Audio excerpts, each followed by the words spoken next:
know, act accordingly. Really excited to be back with everybody. Did want to just mention that we have officially started our agency trainings for the Healing City Act. We started with the library system, the Enoch Pratt Free Library System, and we had our first all-staff training. It featured Dr. Lawrence Brown, who wrote The Black Butterfly, and it focused on systemic historic trauma and how it has carved Baltimore up and all of the policies that got us there. It was a great first training. We wanted to really situate ourselves in how racism and white supremacy have impacted our city. And we are going to move into talking about how trauma impacts folks on an individual level, epigenetic, how it's passed down. We're going to talk about some of the brain science. We're also going to talk about some healing practices. And we're then going to deploy into our individual libraries. All of the trainers are Baltimoreans. All of our faculty are Baltimoreans. So it is a really great group. And I know that this task force will also be doing oversight as well. So again, excited to have kicked off our first citywide, well, agency-wide training in Enoch Pratt. More to come on that as we go. And today we're excited as well to get into our action statements, as well as hear from some of the folks on this task force about themselves. And so with that, I think we're going to jump right in on our presenters for today. And so I'm sorry, no, just kidding. We are going to start with a round the horn question, which, Anne, are we doing in pairs? We have it set up in groups. So we can do groups, we can do pairs. Let's do groups, whatever we got. If you could share the question in the chat, and then just boop us into our groups. You bet. So the question today is just, it keeps wanting to only paste my Google Doc. I don't know why it's not pasting anything else. So I'm gonna just have to share the question verbally. The question is just, what's one thing you're thankful for that's happened since the last time we met? So fairly straightforward gratitude practice, and we're going to break into 4 groups. So you'll have about 30 seconds to share your name, your pronouns, and one thing that you were thankful for in the last couple of weeks. So I'm going to go ahead and open rooms.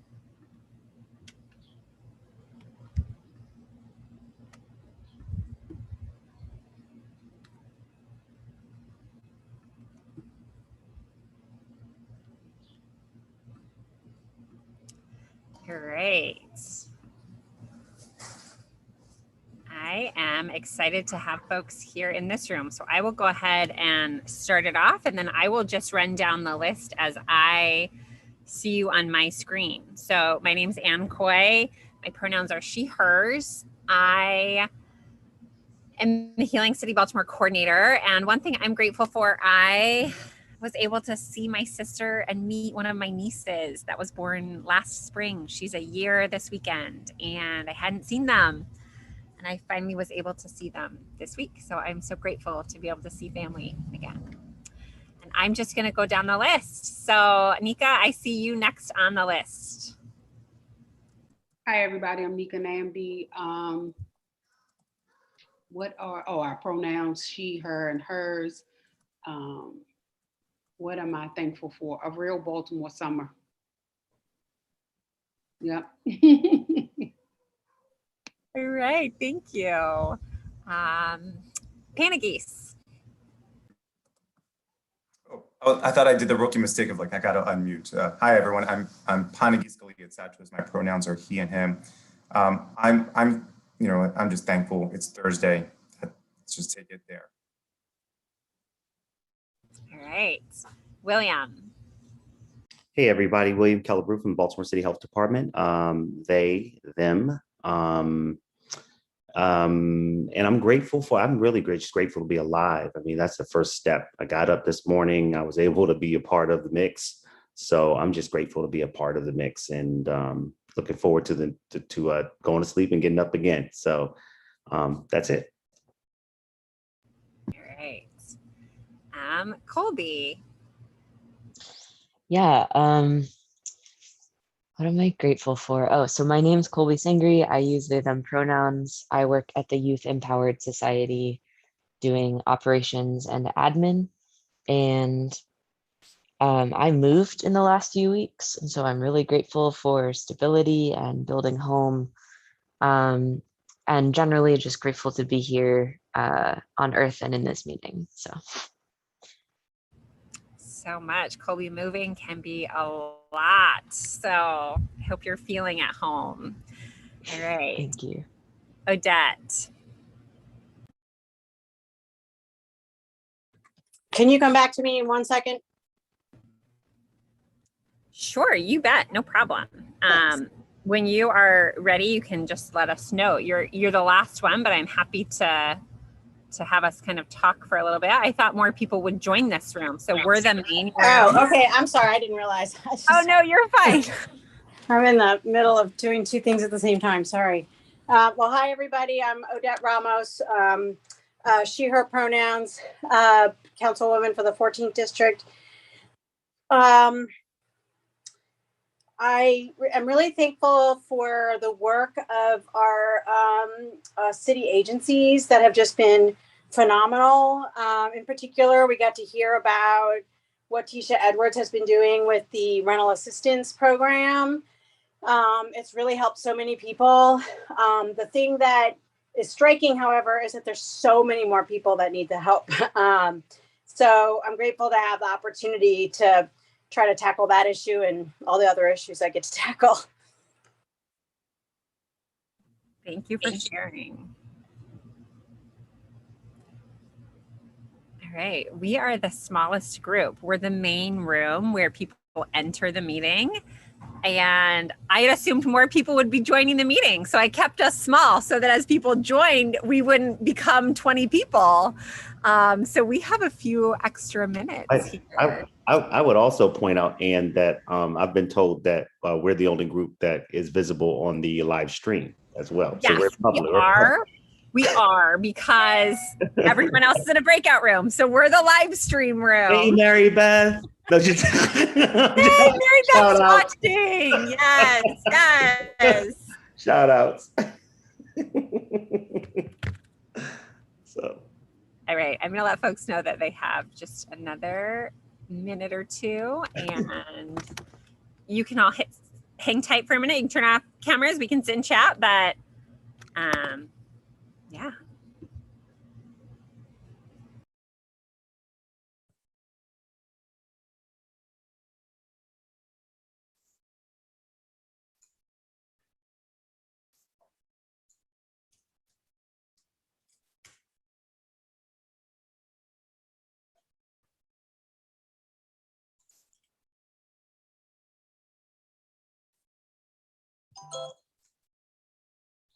And I'm going to change to my computer. So that's great. I'm going to duck out, but then I'll come right back. That's perfect. Thanks.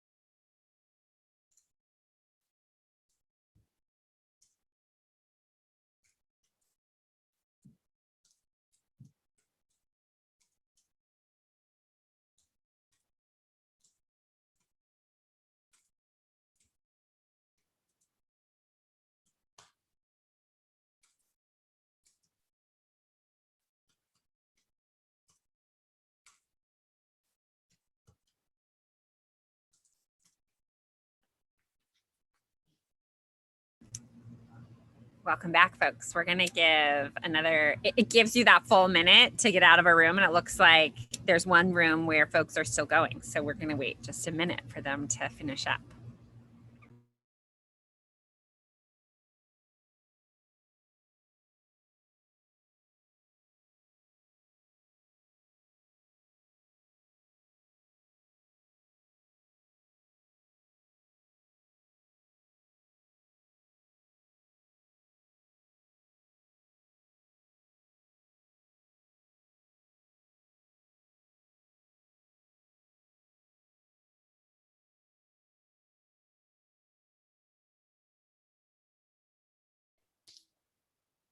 All right, welcome back, everybody. We are now going to turn to our introductions for folks. And I think today we've got Councilmember Ramos and who's the other person? Hannah Geese. Great. Councilmember Ramos, you want to go first? Sure. Hey everyone, Odette Ramos, your councilwoman for the 14th district. I didn't prepare a little video, but I have several videos. I do a weekly video every week to do a little update to residents of the 14th district and whoever else wants to watch the video.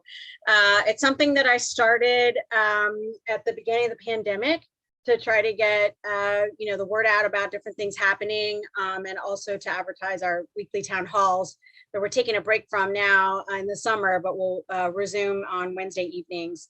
And so it is, so you can definitely check on the videos there. But just to give you some background, I've been in Baltimore for 30 years. Prior to coming to Baltimore, I grew up in Albuquerque, New Mexico. And my dad, I'm Puerto Rican. My dad was in the Air Force, and we moved around as Air Force kids too. And we ended up in Albuquerque, New Mexico. And then I came to Baltimore to go to Goucher College. That was 30 years ago, 31 now, years ago. No, 30 years ago. So, and just stayed, fell in love with Baltimore. Yes, Brendan, fell in love with Baltimore. Actually, my sophomore year, I became the student government president, and it was Clinton's election, and we were in Maryland going through question 6, which would keep abortion safe and legal in Maryland. And so I got super involved with that campaign. I met Mary Pat Clark, Maggie McIntosh, everybody who's everybody during the campaign, and really felt connected to Baltimore. So I did go to graduate school, but then I came right back because I felt so connected. After I graduated from Goucher, I worked for Mary Pat Clark in her mayoral campaign, and she and I obviously have been friends and troublemakers since then. And I went to Rutgers University for graduate school and came back and worked for Senator Mikulski, worked for Jim Campbell in the legislature, really got involved in the nonprofit world. I started the Village Learning Place, me and several others. And after work, I worked at Greater Homewood for a while, and that's now Strong City, Baltimore. It's unfortunate what's going on there, but after Greater Homewood, I founded the, I was the founding director for the Baltimore Neighborhood Indicators Alliance. Many of you rely on BNIA for your data for neighborhood change. And I'm so proud to know and see that they're working and thriving for all of us. Day to Day is coming up, by the way. So next week, it's not day to day anymore, it's day to week. After BNIA, I started my own business, strategic management consulting, and worked a lot with small businesses and nonprofits to make sure that they're efficient and effective, and was also the chair of the Baltimore Hispanic Chamber of Commerce. And then worked at my last job, which was the executive director of the Community Development Network of Maryland, where we did a lot of work around affordable housing, addressing vacant properties, tax sale reform, and really gave a huge amount of experience in understanding what needs to be done in our city and in our state. Honored to be one of the leaders of the Affordable Housing Trust Fund effort. Thanks to all of you for all of your work on that. That was huge. And so all of that experience has led me and given me the opportunity to be ready, although I don't know anybody could be really ready, but for being the councilwoman in the 14th district. I want to point out one thing. When I was at Greater Homewood, this is in 1989, there was I feel like I'm saying back in the day, but this was a while ago. And it was Mayor Schmoke at the time had decided that he wasn't running again. So it was an open seat for mayor. And at the time in Baltimore, there were umbrella organizations like Southeast Community Organization, Greater Homewood, NECO still exists. There was a Northeast, there was a Southwest. There were these groups that worked with community development organizations and had money for organizers. So I was an organizer. And we got together and we said, well, we need a neighborhoods agenda for this mayor's race. First time in 12 years, we have a new mayor. So we need an agenda. So CPHA at the time, which again, sad that they've died, but took up this idea. We got together and we said, well, how are we going to do this? We've got to get everybody involved. So we decided to organize solutions forums. So we had, some of you are old enough to remember this, but we had forums across the city, like 6, 7 forums, and they were called solutions forums. You could not complain. No complaints, was not allowed. You had to give solutions. So all of them got up on a board and we talked it through. And then we gathered at City College one night for the Congress. And there's like 2,000 people in this auditorium that only fits 1,000 people. And it was a rally and a celebration of what we just did. And then people went into the hallway and we had all the solutions painted up or posted up, and you had stickers and you got to choose. And it was amazing. This movement was so amazing around, and luckily we had a partnership with Channel 2. So they went to everything, they posted everything, they were a part of this. They did stories about sanitation and crime and, all the stuff. So honestly, I gave all of my notes. All of my notes are over at Johns Hopkins archive, something or other. So when I went back, I was trying to find something to show what was the agenda that came up. I can't remember it. There are a couple things that I do remember. One was transparency in city government. That was one of them. Another one was more because Betty Robinson, God rest her soul, she was right there with us, and she wanted to make sure that we also had more substance abuse treatment available. We had something around sanitation and crime. I wish I could remember. It was so good. It was so juicy. It was so great. And then O'Malley ended up winning. We did not endorse because we were all nonprofits, so we couldn't endorse. But I remember one of the debates that we had, it was Stokes and O'Malley and one other. And I was the spokesperson for the Neighborhood Congress. It was super cool. I'm in my late 20s thinking I'm bad. And I got a chance to, moderate this amazing discussion with the Baltimore League of Women Voters. It was a great night, and people really, because we got to ask questions about our agenda, which was awesome. And O'Malley ends up winning, and he, as smart as he is, put all of the leadership of the Neighborhood Congress on the transition team. And so out of this came the Office of Neighborhoods. We had asked for transparency in government. So we got City Stat and we got Office of Neighborhoods came from the transition team that we were on. All kinds of great people were on there too. We also, worked on all different things. So that's a transformative experience that I had, early on in Baltimore.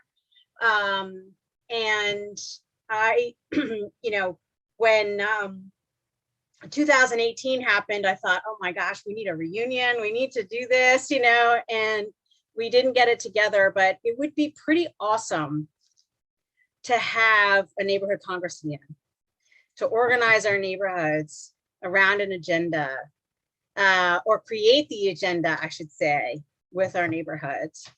So anyway, I wanted to share that with you because I think that was a powerful moment. There were all kinds of things that happened that ended up that we couldn't stay together to try to, hold the mayor accountable for that work. But I think a lot came out of it that, took Baltimore to the next level. But there's tons more to do, which is important. So I just felt like I could share that with you. And it sort of gives you an insight on some of the things that I've done over the past, many years, and how, organizing is really one of the things that I haven't seen, much of recent. I mean, a lot of people are organizing within their topics, and that's really important. I think it's sad that a lot of the funders took away organizing money because you don't see change in a year sometimes, because organizing takes trust and building trust, and it has to be the same person, and there has to be small victories to get to the big victory. And so I hope to be at some point able to convince funders that it's extremely important that they start funding organizing in our big organization and small organizations as well, because you can't actually have transformational change unless everybody's involved. And organizers, they don't do that for themselves. Organizers work to make sure that people, are feel empowered in doing the work for them, so for themselves. And so it's something that at some point I'll work on in addition to all the other stuff that we're working on. But anyway, so I thought I'd share that experience, and Awesome. Thanks for listening. All right, give it up for Odette Ramos, my great colleague from the 14th district, who also did an amazing job with Nika and others on staving off and pushing back against the predatory tax sale. So truly grateful to you and Nika and all the other folks for that as well. All right, Dr. Panagis Galiatsatsos. Awesome. Thank you so much. And you're a tough act to follow. Thank you for all you do, Ms. Ramos. It's beautiful to hear. So, I'm going to just dive into my story. I was born and raised in Baltimore. The irony of my story is that, so my parents are immigrants. They came over from Greece.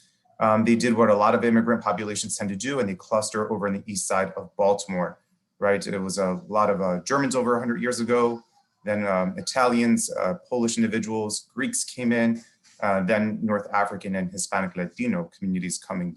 And it's just, to me, it's one of the most beautiful places of Baltimore because it keeps emphasizing community.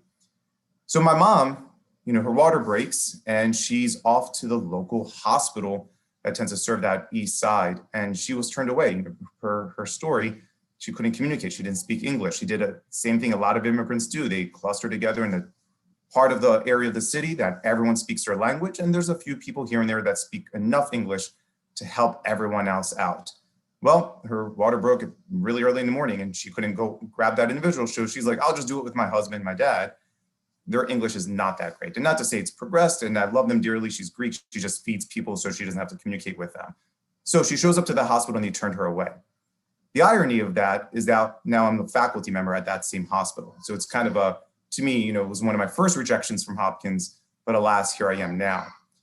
And growing up in this heavy part of Baltimore, and I gotta say, right, we all have our own story of Baltimore and what it means to us. And that's your narrative. Hold it, appreciate it, because to me, it's one of the great things about this city where so many people from diverse backgrounds come together for really a greater good.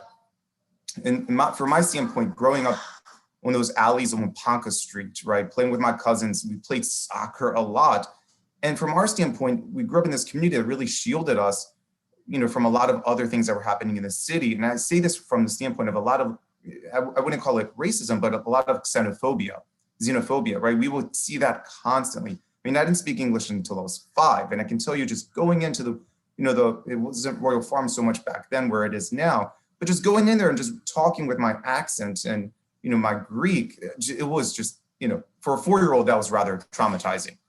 And so from my standpoint, it was always community that shielded us, that protected us and advocated for us. When I went to John Rohrer School for, 1 year, like I would come back crying. It's like, I'm not going to go back to the school. Like no one speaks what I speak. My cousins are in the same classroom as me. This is horrible. And, from my standpoint, the reason why I keep emphasizing this, it was my community always that advocated. And it wasn't just the Greeks in that Greektown area of Ponca Street. It was everyone else. Like I got to know Miss Kathy well. I got to know Miss Shirley well. Like these were great human beings that just advocated for us because they're like, you guys are good human beings. Let's do what we can. And growing up, it was a community mentality that to me was my main emphasis. Like when I look back on those years as a child, it was community. We have pictures from Greek Easters where police will come, have meals with us, neighbors will come, whether you were Jewish or Catholic, everyone was Greek for that Sunday, for Greek Easter, let me put it that way. It was great. They just all showed up in our blocks and alleys of Ponca Street. To me, it was one of the best things about Baltimore, unifying that all together. The reason why I say this, right, is for what I ended up doing as an adult. So I only went away, I always say this, I have a love relationship with Baltimore. I only went away for 4 years. I went to Temple up in Philadelphia and then came back. Medical school was at Maryland, and then I've been stuck over at Hopkins since then. And when I became a physician, it was very obvious to me of such a disconnect that we have with the community. And I say this not because of medicine's fault, it may or may not be, but it's not how we're trained, right? We're trained to know the science and we'll have to know the patient, and then that's it. So when I would hear people say, oh, just go and work out and exercise, I'm like, do you even know where they live? Like, you don't say that if you live on that corner of Lombard Street. Like there was such a disconnect from those physicians of where these people were actually going through with their day-to-day life. And I know like I had a edge on them because I grew up in these neighborhoods. Miss Shirley was one of my babysitters growing up. She ended up being one of my first patients as an intern. And so right off the bat, like I began to kind of go out for community engagement purposes, no different than my community members did when they wanted to help out my family, right? My dad was a painter. He'd go and paint walls if that's what he needed. My mom was a seamstress. I think she sewed everyone's prom dress, as they were growing up. We did this. You just gave away your resources because community was bigger than one individual. So when I was a physician, early in my training, that's what I just did. I just did what my community always modeled to me.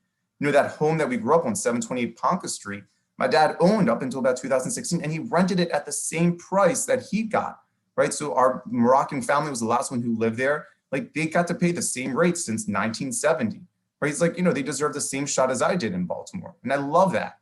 But that was community. That was just community.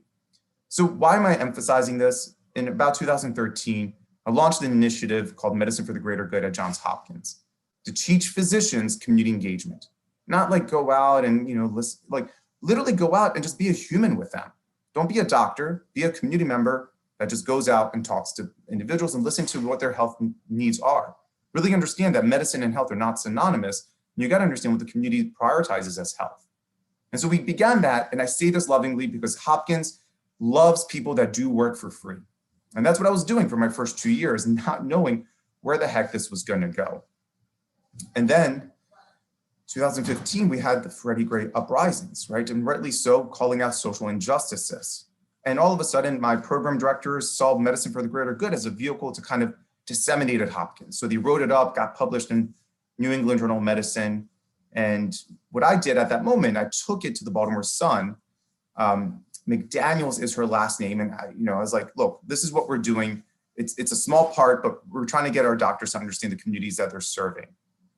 And so McDaniels came out, took some pictures of us doing Medicine for the Greater Good work over in Baltimore, over in this east side. And the reason why I'm sharing this story is because December 24th at about 2 a.m, 2015, I get a phone call from my aunt. My aunt works for the Baltimore Sun. She goes and delivers the papers, right? She gets up at about midnight, stacks the papers, starts delivering them throughout Baltimore City. So if you picked up a newspaper between 2008 and 2019 in the east side of Baltimore, my family delivered it, right? So she calls me, she yells at me in her Greek. She goes, why didn't you tell me you were on the cover of the Baltimore Sun? I had no idea, but there's my face right there. Why am I telling you this story? Because 3 months later, right? So that was December. So around March, I get a call from President Daniels at Hopkins University, and it was Congressman Cummings. Just got a letter from him congratulating us on Medicine for the Greater Good. I need to write them back. What the heck is this? Right? In true Hopkins form, right? Someone's doing work that someone else has no idea. So we wrote Congressman Cummings, a letter saying, hey, we promise we'll be here to stay. And secretly, I'm like, yes, someone, stamp of approval that like resonates in Baltimore, and we can continue this work. And we actually invited him to be our first symposium speaker. And if you guys go to our website that I know Zeke threw in off to the side, go to the symposium, you can listen to his speech, because his speech was he passed away a few years later, but that speech he said multiple times. And I think it's what his legacy is about really investing in the community and investing in the next generation, because that's how we'll put Baltimore first. So from my standpoint, the work we do with Medicine for the Greater Good, community engagement has always been meaningful to me, because it's my own ode back to the community that raised me, that gave me my own identity. And it keeps me grounded to this day. Still have family living right where Councilman Cohen continues overseeing and so forth. And I love that, but Baltimore is all of us, and we all have our own unique story. And so many great things come up. But the one thing I've got to emphasize is when we all work together, we make so much of a bigger difference. And so that's what I'm hoping to accomplish by working with you all talented human beings here. And there's more to all of our stories, I imagine, but that's the highlight I want to emphasize. And definitely let you know that just because an institution rejects you, even at birth, you can still work for them decades later. So thank you, Councilman, for the opportunity, and turn it over to you. Awesome. Give it up for Dr. Panagis and all the amazing, awesome work you are doing. Appreciate you. All right. Continuing right along, we are going to, I'm going to pass it over to my co-chair, Director Edwards, to talk about our next portion and our action statements. Thank you, Councilman Cohen. If you hear some background noise, I have a baby here co-leading the session with me today. So just want to make sure everyone knows I do have a little partner here for today's meeting. We're really excited to begin reviewing and getting formal feedback on our action statements. I first want to just thank everybody for the work they put into these action statements. Our commitment is that we would work on the action statements at the committee level, and then we would use this evening to showcase those action statements publicly. And we have a presentation for a slide for each action statement. And then we're going to do a polling exercise. And we're going to use that polling exercise so that we can all give feedback on the actual statement, so that the individual groups, if they want to make some revisions based on the larger feedback, we have an opportunity to do that before we go into our next stage of building out recommendations. So this is an opportunity for everybody to participate. We want everybody to give feedback in the polling software, so that we can really make sure that we're all in agreement of the actual action statements. And as you can see, my co-chair, 2-year-old co-chair, also agrees with our progress and next steps. Okie dokie. Sorry about that, everybody. Okay, so Ann, are we ready? We are ready, yes. We have Coco Melon on our television, so it might get a little chaotic here at my house. So please forgive us. All right, so we're going to start with the first action statement, which is developing citywide trauma-informed care policies. Is that correct, Ann? Correct. Yes. Okay. And what we are supposed to do is look at the action statement. Can someone put the polling directions in the chat? Can you do that for us, Matt? I just did. Great. Okay, so when the action statement comes up, give everybody an opportunity to look at the statement. And then while you're looking at the statement, we're asking for 100% participation. We want everybody to go into the poll and actually give your feedback. And the poll, yes, the poll is in the chat. Now with this poll, do we need to click the link, Matt, or do we just put in the numbers? Tell us how the polling works. Sure, yeah. So for the polling, you can click in the link, and then it will actually, you can type out your response, or if you want to text in your response, you can text in as well. So you text to the number 22333, and then in the body of the text message, you put 89574, and then whatever you want to say if you are joining on your phone, but you can use that link to directly respond as well. Okay, so here in front of us, we have the Developing Citywide Trauma-Informed Care Policy. Lived experiences show and research. Wait, hang on one confirms- second. Hey, Director, I was thinking maybe if we want to have the folks, one of the co-chairs, one of the folks who wrote it, read it, just so Do we have a representative here? I think we do. I'm happy to read it. Great. Go for it. Hi, everyone. Fariha here. This is our statement for developing citywide trauma-informed care policies.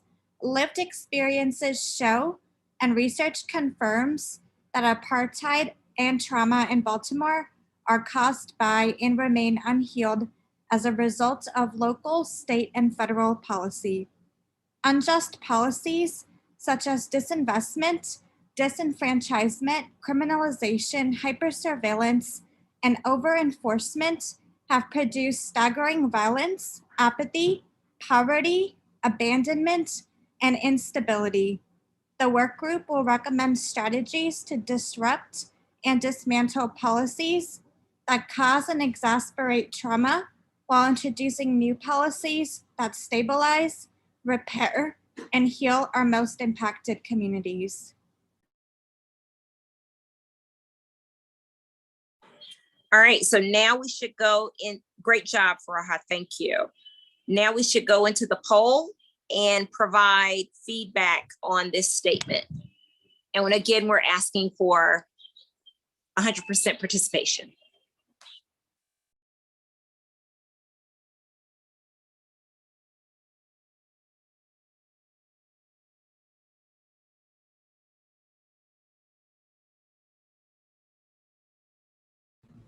And Matt, I'm going to leave this up so people can see it. But when you're ready to screen share, Matt's going to then screen share some of the feedback.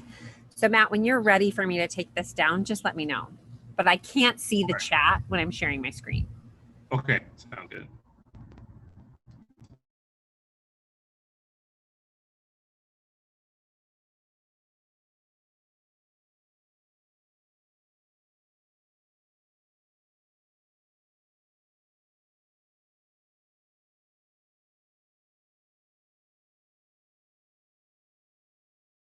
Okay, I'm ready to share it now. Looks like we got some responses.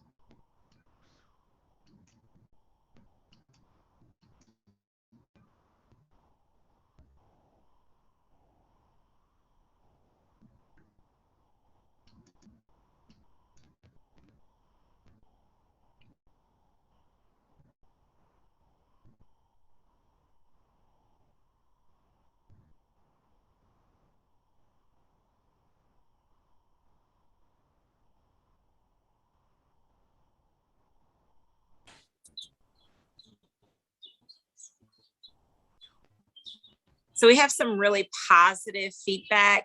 I'm wondering, Matt, do we have the ability, I like this format, but I'm wondering if the committees would benefit more to see it straight, like in a straight, more linear representation instead of like the word wall. Do we have that ability?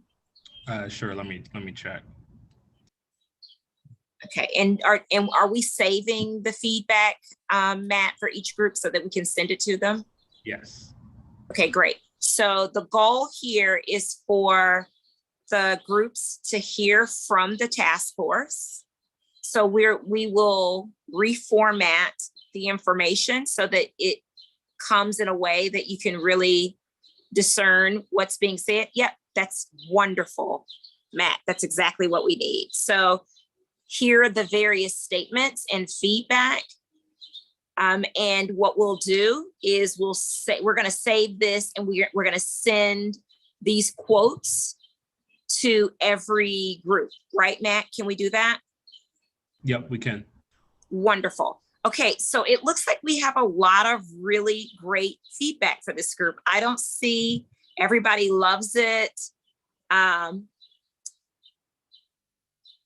So you have a follow-up question. Do you want to be community specific because your statement is so broad? That's something to think about. Somebody's giving you some grammatical feedback, which we always love.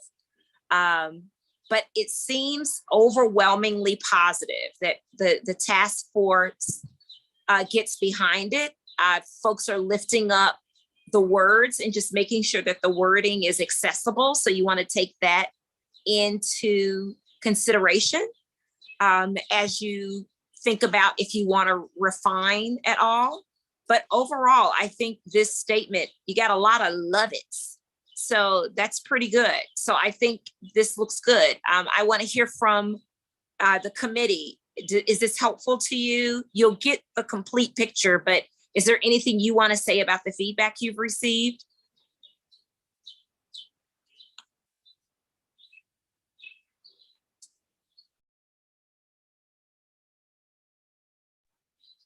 Faraha, you think this is helpful for you guys?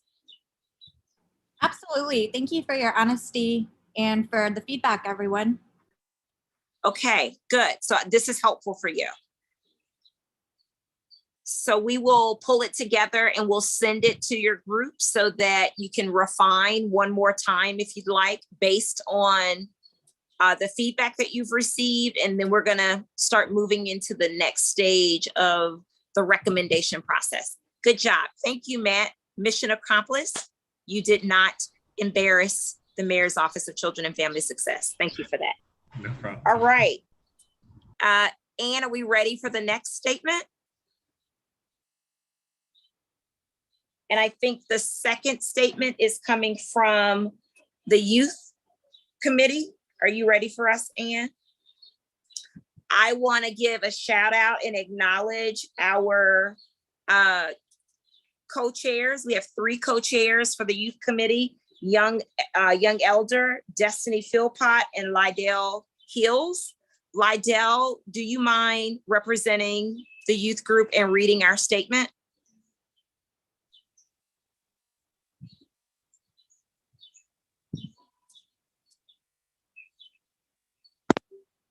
Hear me? Are you there? Does it? I didn't know you were in transition, Lydell. Are you able to represent for us? Yeah, I just need to be outside. I can talk right now. Okay. Can you see the statement? Yep, I could read the statement. Okay. Can folks hear me? Yep, we can hear you. All right, sounds good. All right, so for youth programs, determining supports for young people across Baltimore to address trauma. Traumatic experiences can lead to chronic physical and behavioral health concerns. While the causes are complex, research shows that traumas are exacerbated by living in an underinvested communities, being exposed to substance abuse, and enduring systemic structural racism. For Baltimore to heal, we must create spaces where our youth can safely imagine and inhabit their futures. The goal of the Trauma and Youth Committee is to make Baltimore City a more empathetic community that is supportive, inclusive, and safe for young Baltimoreans as they practice healthy self-determination. Our work is to dismantle systems that perpetuate trauma and to create opportunities for our youth to become thriving adults.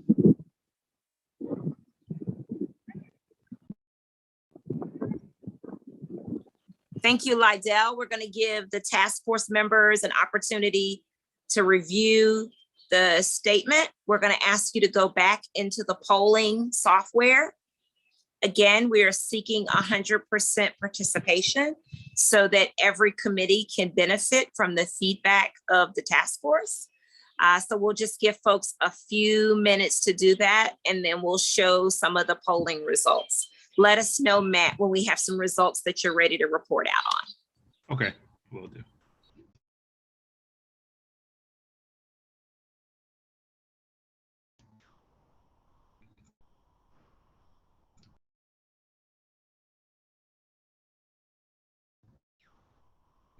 All right, and we can start.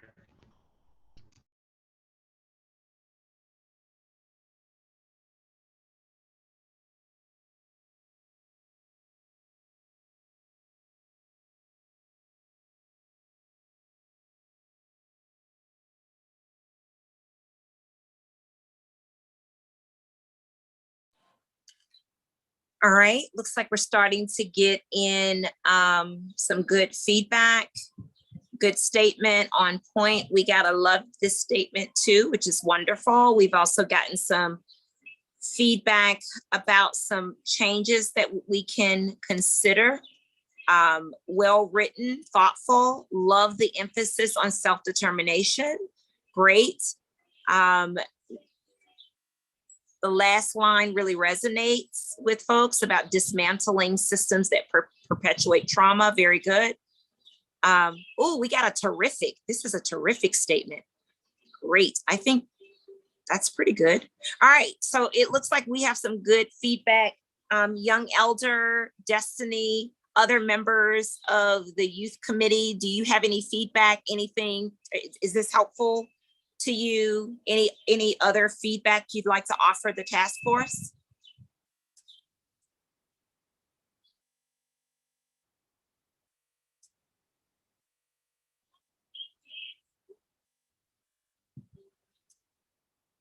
Okay, hearing none, it sounds like we got some good feedback.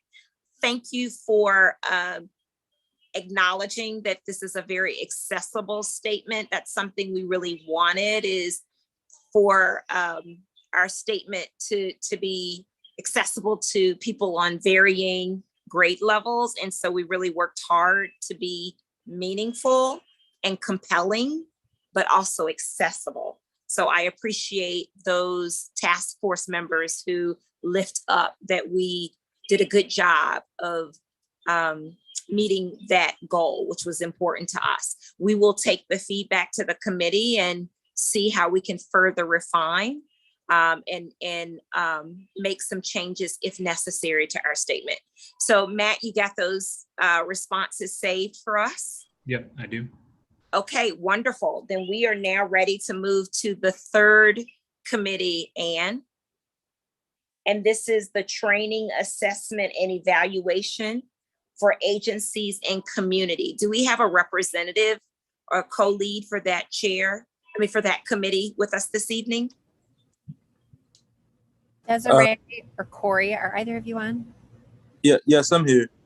This is Great. Corey. All right, so I read it, right? Yes. Okay. To break the chains of not knowing due to past and present oppressive systems, Maryland Trauma Informed Care Task Force aims to provide community members with free 24-hour accessible training so that citizens are highly qualified to combat the issues in their communities and or organizations. All right, thank you, Corey. We're gonna pause for a few minutes. Again, asking every task force member to go into the poll and provide feedback for the committee's consideration. We're gonna give everyone a few minutes to do that. Again, looking for 100% participation. Thank you so much, Corey, for sharing your committee's action statement. And Matt, let us know when you're ready to share the results. Okay, sharing now.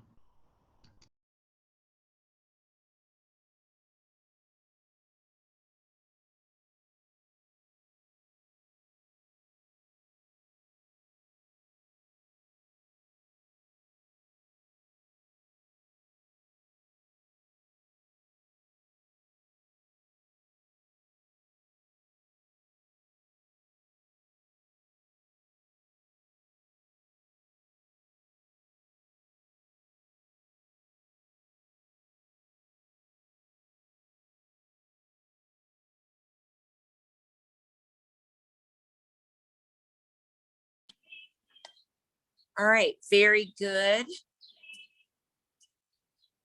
Good feedback coming in. People are asking clarifying questions about whether or not you want to be more specific about the type of training. They love the statement.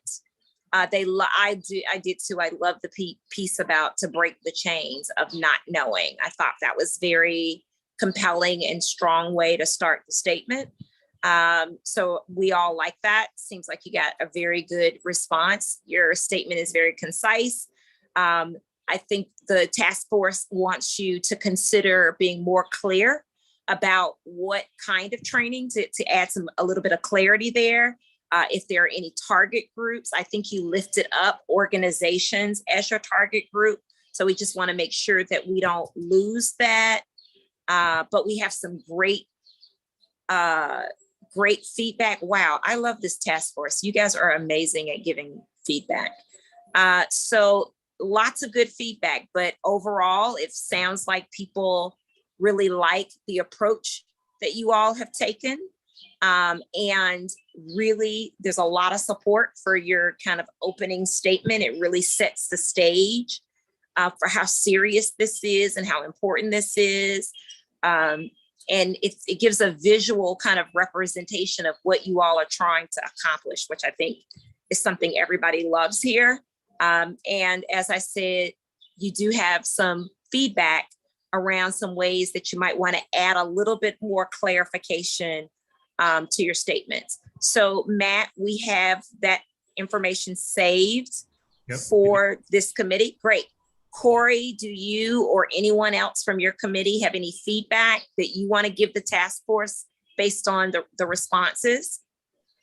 I'm actually loving it. I see the passion in this committee, this group, and we'll take everything and compile it together, a beautiful gumbo, and we're going to make sure the action statement is concrete. I second what Corey says. Great. All right, I think we are doing really good with this exercise. Okay, let's now go to our fourth committee, which is developing trauma responsive practices across medical institutions. Are we ready, Anne? Great. Do we have one of the co-leads available to present this statement? Yes, I can. And just as a preface, you all might notice if you looked at the action statements, we went a little bit specific with it. We got into a lot of detail, so I apologize. This is really long, and we can just read this first part.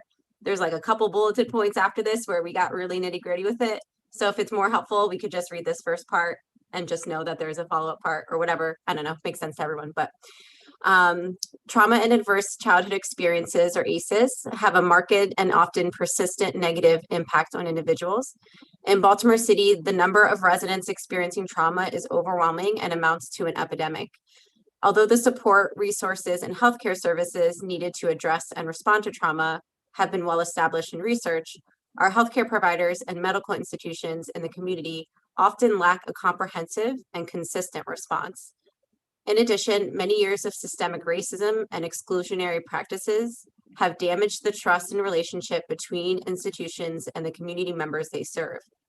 While medical institutions can allocate evidence-based interventions and resources to persons experiencing trauma, another challenge arises in ensuring that such insight can be accessed across the spectrum of the healthcare institutions in the region. Such access allows healthcare providers to gain insight into the patient's care at all stages and prevents the risk of re-traumatization of the individual.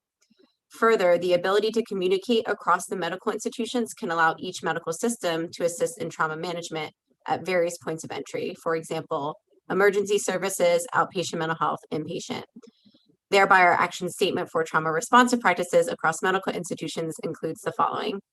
And then we got real specific with it. So if you don't want me to, oh, okay, I can, I'll keep going.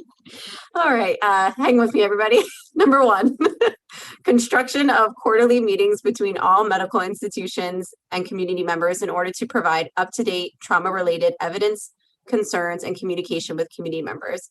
The medical subcommittee, in partnership with key community stakeholders, will help to assess and determine which entity or entities in Baltimore City will lead and coordinate these meetings. Subpoint A, these meetings will assure active dialogue between community members and medical institutions, allowing community persons to share concerns and successes with regard to trauma-related care. B, meetings will focus on building and rebuilding trust and transparency between institutions and community members and identifying changes in policies and practices to promote trust and transparency.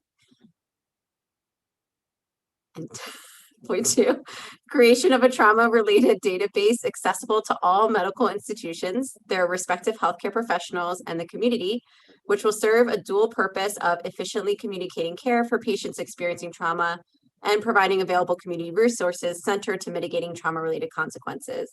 The medical subcommittee, in partnership with key community stakeholders, will assess and determine which entities will create, curate, and maintain this database.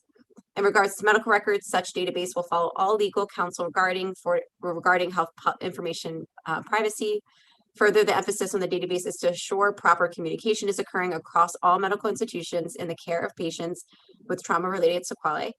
In regards to community resources, the database will include resources for patients as it relates to trauma-responsive care, as well as their respective family and friends, allowing medical institutions to assure evidence-based resources are provided in real time and are easily accessible. And last point, y'all, I swear. Okay, point 3, trauma-informed training to be disseminated across institutions in Baltimore City with an emphasis on trauma awareness, screening, and provision of services.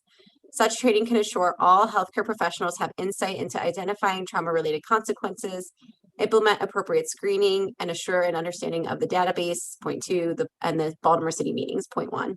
By 2023, all Baltimore City medical institutions who have joined this initiative will have completed training for all relevant staff on trauma-informed care and practices. And the medical subcommittee, in partnership with key community stakeholders, will assess and determine which entities will be accountable to tracking, implementation, and completion of institution training goals and deadlines.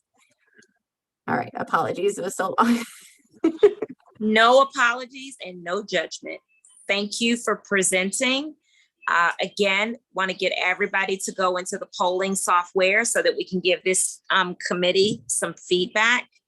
And Matt, let us know when we have enough information to share. Okay, we are on the roll. Okay. So you got a lot of great feedback about the level of specificity that you guys provided, that it's really comprehensive. I think, Lindsay, you alluded to this. You might want to think about how to tighten it up just a little bit now that you've seen some of the other action statements. And actually, Lindsay, you're kind of doing the pre-work, because some of what's in your action statement, you can actually move to your recommendations when it's time. So you actually are like 3 steps ahead. So you can feel good about that. But I think everybody likes the comprehensive nature, but we want it to be accessible to the public. I think that's something we're hearing over and over from the task force, is that we need to make sure that our statements are accessible and that the public knows what we're talking about. So I think we all could make sure that we're doing that on our statements. Very thoughtful, comprehensive. And then I think, Lindsay, you already know some things that you and the group can work on to just make it a little tighter. And this is, your action statement is at the 55 foot level, right? And then you're going to drill down into the how. Just reminding everyone, the action statement is the what, and the recommendations is the how. And so I think if we can just kind of break that apart, you're going to be fine, Lindsay. You guys did a great job. Love it, love it, love it. I love the fact that you guys have already put a date specific, like you are going to have this done by 2023. No questions asked. Yeah. So I love that sense of urgency and time specificity that you are putting out there, which I think is really great. So this looks like some good feedback. Lindsay, do you or anybody else from your committee have anything you want to offer? Does this make sense to you? Yeah, I would just say thank you, everybody, for your feedback. And I think that it was helpful to see everyone else's, because I think we weren't sure how detailed to get with it. And clearly we got too detailed. And like you said, we had a lot of the next step parts. So I think just focusing on the first part of what we said and just making that more accessible and broader. And then we can save the other stuff for later. So thank you, everybody. This is really good. Wonderful. I hope this process is working for everyone and giving them what they need. Okay. And we are now moving to the final group. This is the decolonizing, depathologizing, and destigmatizing work group. And do we have a co-chair or co-lead here that's able to present for us? I can present. Hey, y'all. Great. I mean, from the title, I think we can see that this is going to be a journey to make accessible, but this is where we are. We have addressing the total impact of generational multi-systemic trauma begins with an explicit rejection of the prevailing epistemological foundation created by economically privileged, heteronormative Judeo-Christian men of Western European ancestry in which trauma and its manifestations are defined. This foundation, in which the wisdom of people outside that specific socio-demographic composition are both conceptually and explicitly disregarded, prevails in the structure of our present-day institutions. The depathology of trauma involves a reorientation of how trauma and its manifestations are observed, perceived, and addressed, shifting from a lens of trauma as a consequence of personal deficit to a consequence of systemic oppression designed to weaken and mitigate indigenous cultural assets. True destigmatization of trauma is inextricably connected with collective acknowledgement that everyone is on the spectrum of mental, emotional, psychological, and spiritual health. Second slide. In an effort to ensure that the task force deploys effective trauma-informed efforts reflecting the racial, cultural, spiritual, and historical context of Baltimore City, the work group will develop a toolkit providing education on colonialism, its offshoots, and how it permeates present systems, with guidance on how to execute strategies that honor and protect Black, Brown, and Indigenous peoples' full humanity and agency, actively working toward decolonization.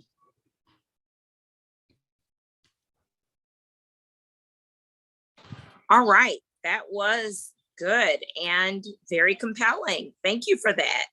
I think we are now ready to get some feedback from the task force. Again, reminding everyone that we would love to have 100% participation so that the groups can benefit.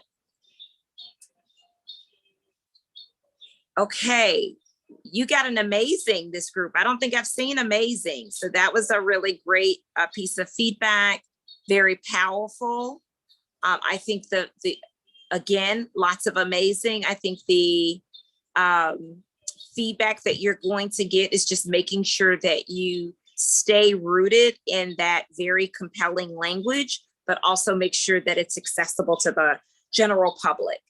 So that they really understand the work that you're trying to do. So that's that balance that we want to have. Is we want to be compelling. We want to be audacious. We want to be honest and truthful. And I think that all of the action statements speak a really powerful truth and authenticity and passion that we do not want to lose. We don't want you to water it down. We need it to be compelling, but we also need it to be accessible. So that's going to be the challenge for all of us.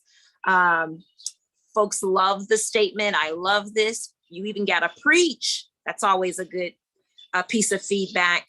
But again, I think we're getting some feedback that you just want to go back and make sure that you have a statement that the public can rally around, understand, and buy into.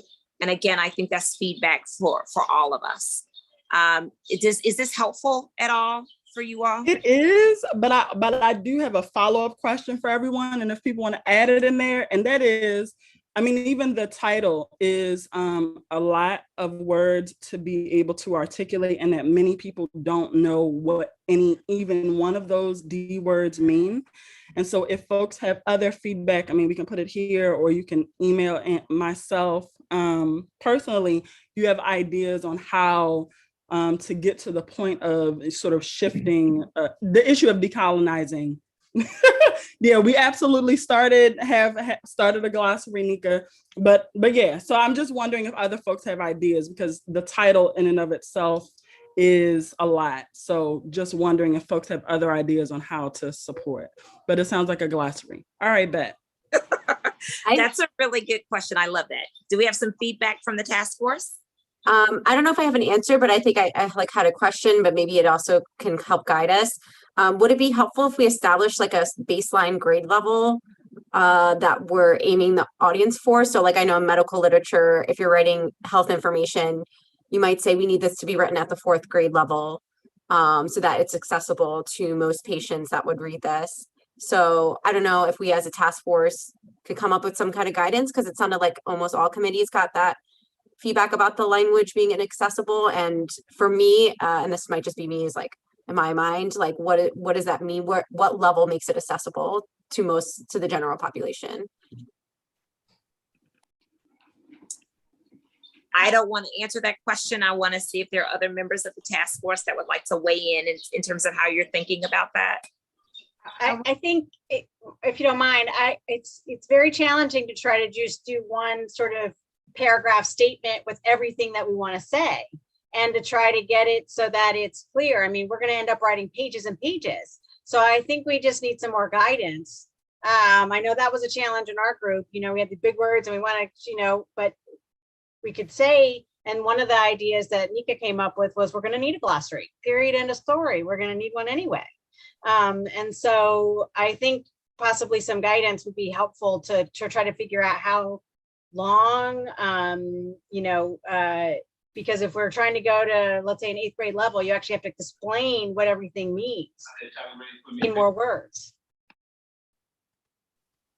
So I appreciate. Oh, I'm sorry, Shauna. I know here at the Housing Authority, everything that we develop, we made sure it is on the 5th grade level. And so, and because we're dealing with our population, so I would suggest, because in looking at it, I mean, it's very detailed, it was great, but I do think we need to take it down a notch and probably put it on that level. Everything that we do, we should put on. And I know we work with University of Baltimore, and we have someone there that take a look at all our letters and everything that we send out to our communities to make sure we are doing that.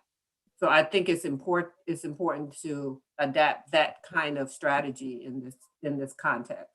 So I was gonna say, if 5th grade, whatever the grade level is, and I hear the suggestion that I think it was University of Maryland, that there are folks that can look at it. I was gonna suggest that maybe we have some educators who teach middle school, if that's the decision, to look at it, but also that once we're done, that we lay these things out and present them in a way where they're also educational. So for example, if we change decolonize to decenter, that's not what we would be doing, but let's just, for example, or center, if we change decolonizing to centering Black people, let's just say, that when we lay it out, that we would do some kind of bubbles that say decolonize, so that folks who start to, this is as much an educational experience for all of us, right? And that this can become, to some level, I won't say curriculum, but it can become a learning tool, so people can educate themselves about what these words mean, what these concepts mean, so that we don't have people running around about to lose their mind, like, oh my God, they talking critical race theory, for example. That people actually gain from these things, our action statements, that people actually understand, gain a better understanding of what trauma is, what trauma informed is, if that made any sense. Yeah, no, that's great. This is a time for us to hear free feedback from other folks about how we can continue to refine it. I think that Councilman Cohen and I have always said that these are going to be works in progress. We're in a these are near final drafts. And the reason we use that language is because the clearer you become about your recommendations, your action statement might shift, right? As you do more work around what is the work? What is the key action that's going to get us to these shared goals? So we don't have to strive for perfection. It is going to be an iterative, we're in an iterative discovery process as a task force. And so I just want to make sure that we give ourselves that space to continue to work through this together. But I do think in general, we have to understand that we are writing, we are here in service of the public. And so we want to make sure that whatever we do, we produce documents in many different forms, but ultimately it needs to be something that the public can read and understand. So we'll keep that in mind. I think that there's a question on the floor about, do we want to have a hard and fast grade level? Do we want to think about expanding the number of paragraphs? Again, your action statement just sets parameters. There will be lots of opportunity to expand on the work as we get into that level of planning. I also just want to lift up what I'm seeing in the chat, which are really great suggestions about infographics and language translation. And the answer is yes, yes, yes, yes, and yes. We have a lot to say, and we need to be able to do it in a lot of different ways. And so I love all of those suggestions about making sure that we make sure that our accessible is not just about vocabulary, but visually accessible, and you also accessible in terms of multiple languages. So great job on feedback from the task force. Is there anybody else? I saw the comments. I saw the feedback. Is there any other feedback from the task force around the action statements? No, the only other thing I would add, I mean, I think the challenge in this activity and with this work generally is these are like weighty, complicated, big topics. And I do think people come from all different places. And the question around accessibility, I think, is important to sort of wrestle with, and that what we produce publicly does feel accessible to people. And I think there's multiple ways of getting there, you know, like you all, like Tisha just said, around different languages, infographics, keeping the vocabulary a little bit less than, you know, grad school level, but, and to Nika's point, so that we don't get folks into chasing around critical race theory and just having all these ideas that, you know, are not what we're trying to communicate. So I think if we can work on that accessibility piece, I think that's big. Also, I would just say, like, on the title for that one, that's on me. I like the alliteration of it. It was a bunch of words starting with D, and they all kind of felt right at the time. But if the title itself doesn't feel good to the group, I say change it. We are not too late in the process, because decolonize, destigmatize, deploy are all like big conceptual words. So if it's like, if we want to hone it in or change the vibe on that subcommittee's title a little bit, I think we still got plenty of room to go. But yeah, I just like alliteration as a device, and so that's why I ended up there. All right. So I think we got some really good feedback, and I hope that this was very constructive. I think seeing everybody's statements gives you something to reflect upon and to process. And we're trying to do this in the moment in this meeting, but I also think stepping away from it, taking the feedback, giving yourself time to just kind of think it through, we'll get this right. I think thinking about it and processing it is a good thing. So I think we accomplished, Councilman Cohen, what we needed to accomplish tonight in terms of the goal of today's meeting was to bring those action statement forward and to participate in that feedback, which I think went really well with the polling software. I was a little scared this morning, but we did it. It looks like we might even be able to end a few minutes early. Do you want to have any closing comments, Councilman Cohen, about our next meeting? No, I think just between now and then, if folks could do some reflection on all that feedback, and specifically, I think for each of the groups, thinking about, you know, how do we, like, I don't think we're there yet in terms of any of this being public. I mean, it's all public and that the public can see this meeting and every other meeting, but just in terms of like what we want to collectively present as our action statements, I don't think we're quite there yet. I think in the next meeting, if we can hone it in and come forth with like the near finished product, as Director Edwards likes to say, I think that would be great. And then I think we're in a really good space to get into those specifics that the medical group already dove feet full into, so that we can start really getting to work on this. But all that to say, really, really excited by everything that people produced. I think this is an amazing, eclectic, brilliant group of folks. And so I just thought these statements were awesome. And I think, again, if we can just like rein them into the point of being where young people can understand them, older adults, everyone can understand them, I think we'll be in great shape. So that's all I got, but it's an awesome group. All right, I think I just want to remind everyone that our next meeting is August the 5th, Councilman Cohen. And we are available, both of us, to talk with groups if you want us to provide some support in any kind of way as you do your revisions. And once again, I think we've had a really amazing task force meeting, and we will get back together in a couple of weeks.